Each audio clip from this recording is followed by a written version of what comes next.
Like, can you see me? Can you hear me? Hello, hello, hello. So, Couldn't see I'm you. Kate, or Ekaterina internationally. So, I'm founder and CEO of Amolingua. Amolingua means I love language.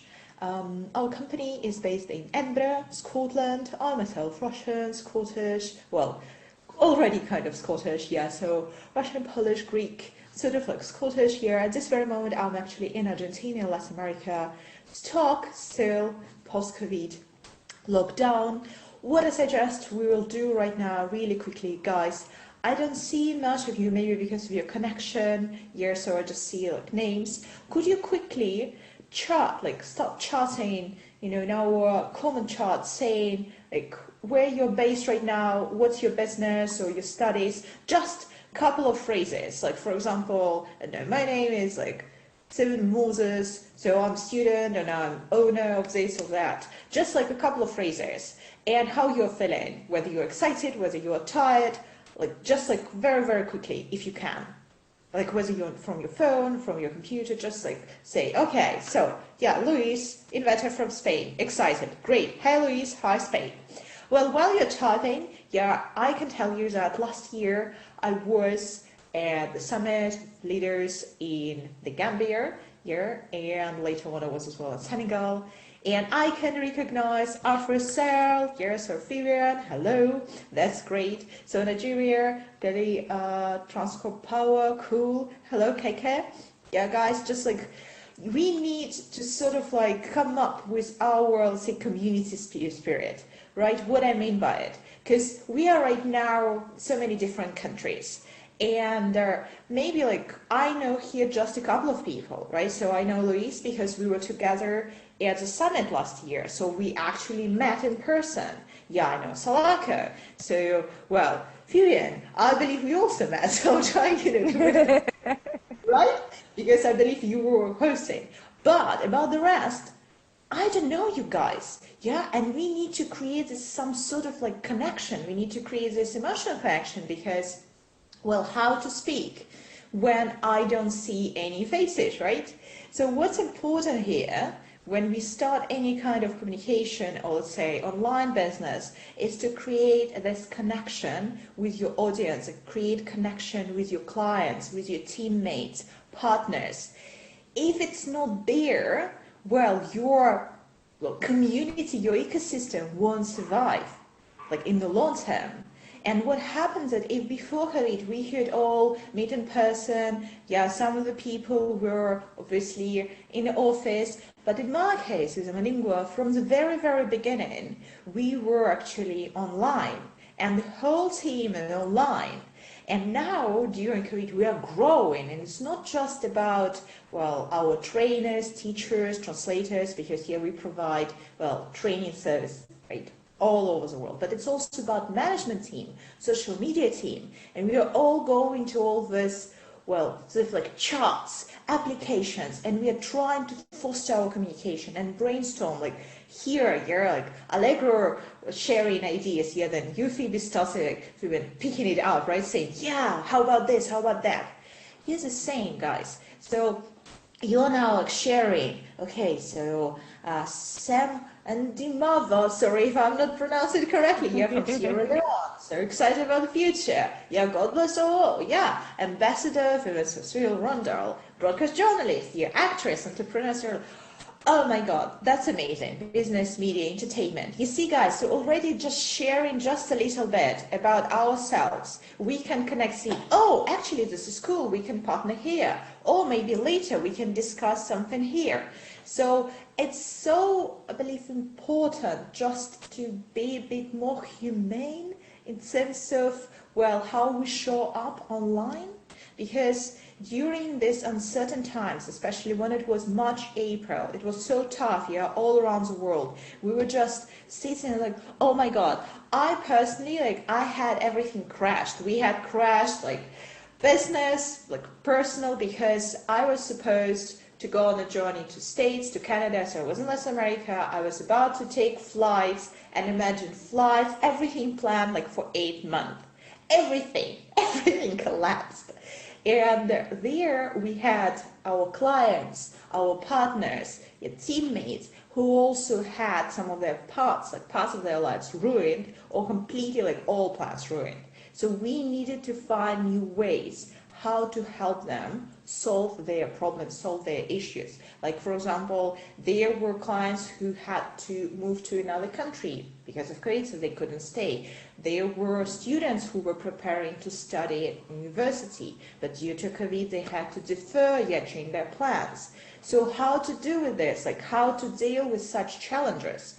And I realized that only when we are more flexible, more empathetic, we can indeed, show different faces. During such and certain times, businesses can show up in a different way and build up their brand in a different way. And I believe that's an incredible opportunity that we can use for a better future, let's put it this way. And regarding a bit of e-learning coming from my sector, and I believe that could be useful for you if we talk about, teamwork, training, as well readjusting. That's about one of the observations, that we need to learn how to train people to work online, to study online, and this means not only about training what kind of online tools are there, but also how to communicate their message, how to provide the audience with content. So if we talk about educators, they can't just take what we have offline education, let's say 1 hour lecture, and put it online expecting the same engagement, the same results. So again, if we talk about teams who are used to working in the office, then how they are working remotely, how to work online with a team. So we need to train managers who are used to talking to their employees here, maybe just across the desk. So we need to train them to trust more and give more autonomy to employees. So there are so many, there's little tweaks and takes of readjustment. And I believe that it's not just about being open to new circumstances, new conditions, but it's also willing to learn on the go, because we are all entrepreneurs. And obviously when we build businesses, we take risks. But here, at this very moment, the whole humanity pretty much is at risk, right? So with all what's going on. So we just need to get used to that level of uncertainty. So if it used to be here, now it's here. It's quite a step, right, from here there. But I believe the more we get used to it, the more comfortable we get with the idea that even tomorrow is uncertain, not just for the business, not just for the company, but for our own personal lives ourselves. The more willing we will become to experiment, to open to our teammates, colleagues, clients, partners, to collaborations, and then, move forward together as a community, or maybe just start building our new ecosystem in this particular context, but still trying to find our why, why we're doing it, why we're building it, why is it important, and then fostering this community, in post-COVID era. That's it. Thank you, guys. Wow, thank you very much, Ekaterina. Thank you. So yes, we went from the positioning yourself with Owen to now with you, Ekaterina. It's the why. But a key thing I picked actually from your submission, it's networking.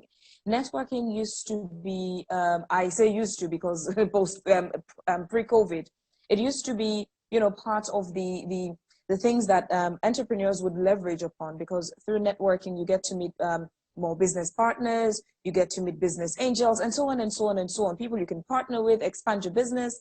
But then now that we don't have public gatherings, everything is virtual. So networking seems to be a problem. And you've just painted us a picture how we can use this opportunity as well to network. What you just made us do via the chat, everybody is posting. So now I can sit back and say, oh, I noticed this name. Oh, there's this person doing this line. Okay, I think I'm going to send this person a message. We can connect. So we're networking online, even via Zoom communications. And that is very, very, very good point you brought up for us. Another thing I picked up is the rapport with the CEOs or the leaders in these businesses and their co-workers, their employees, and sort of subordinates you supervise.